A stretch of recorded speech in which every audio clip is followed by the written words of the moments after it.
and welcome back to my YouTube channel. This is part 3 of chemical reaction and equation chapter का. So अब हम discuss करने वाले हैं डिस्प्लेसमेंट रिएक्शन. डिस्प्लेसमेंट रिएक्शन होती क्या है? जब भी एक ज़्यादा high reactive element less reactive element को डिस्प्लेस कर देता है अपने सैल्ट सोल्यूशन से, तो उसे हम डिस्प्लेसमेंट रिएक्शन बोलते हैं.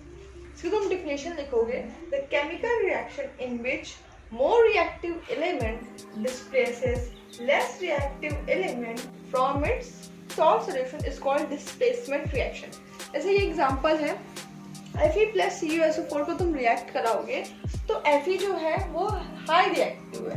अच्छा, ये तुम कैसे जानोगे कौन सा हाई रिएक्टिव कौन सा लेस रिएक्टिव? तो उसके लिए तुम्हें रिएक्टिविटी सीरीज याद होनी चाहिए, उसकी मैं वीडियो बना दूंगी. ओके, तो Fe जो है वो हाई रिएक्टिव है, तो वो Cu को हटा के SO4 के साथ बॉन्ड बना लेगा. FeSO4 हो गया और ये Cu बाहर निकल गया. सेम हेयर, ZnSO4 के साथ आ जाएगा और Cu डिस्प्लेस हो जाएगा. Okay, next is double displacement reaction. ऐसी कोई भी रिएक्शन जिसमें न्यू कंपाउंड्स फॉर्म होते हैं by mutual exchange. Mutual exchange का मतलब हमने Na2SO4 यानी सोडियम सल्फेट को बैरियम क्लोराइड के साथ रिएक्ट कराया, तो ये इसके पास आ गया, ये इसके पास आ गया, यानी यहाँ पे म्यूचुअल एक्सचेंज हो गई. BaSO4 plus NaCl. ठीक, तो यहाँ पे म्यूचुअल एक्सचेंज ऑफ आयंस होती है कंपाउंड्स के बीच में, तो उसे हम डबल डिस्प्लेसमेंट रिएक्शन बोलते हैं. Now come on oxidation and reduction. Oxygen क्या होता है? Gaining of oxygen. जब भी कोई भी रिएक्शन होती है उसमें ऑक्सीजन गेन होता है तो उसे हम ऑक्सीडेशन बोलते हैं.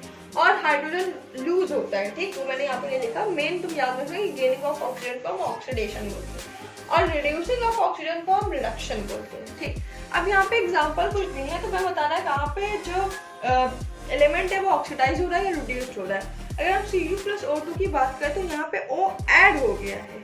O ऐड हो गया यानी यहाँ पे ऑक्सीडेशन हुआ है. यहाँ पे ऑक्सीडेशन हुआ है क्योंकि ऑक्सीजन ऐड. सेकेंड एग्जाम्पल देखो, CuO+H2 gives Cu+H2O. अब यहाँ पे ऑक्सीजन था, यहाँ से हट गया, यानी यहाँ पे रिडक्शन हुआ है और यहाँ पे ऑक्सीडेशन हुआ है. ठीक है, नेक्स्ट एग्जाम्पल में चलो, यहाँ पे O था, यहाँ से O हट गया, यानी यहाँ पे रिडक्शन हुआ है. Okay, next and the last reaction and the last topic of this chapter, redox reaction.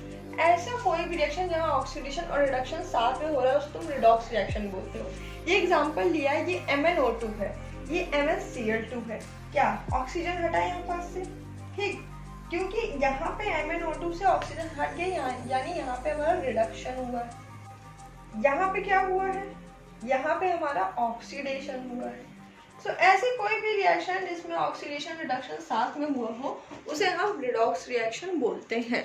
For your support कि मैं ये वाला चैप्टर फिनिश कर पाई. ये वाला चैप्टर का लेक्चर यहीं तक का था फॉर एक्सप्लेनेशन पर्पस, पर फॉर क्वेश्चन प्रैक्टिस इसकी और वीडियोस आते रहेंगे. PYQs, NCERT सोल्यूशन सब कुछ. सो मेक श्योर तुम चैनल को सब्सक्राइब करके रखना ताकि तुमसे एक भी वीडियो मिस ना हो जाए. Now let's meet the next video.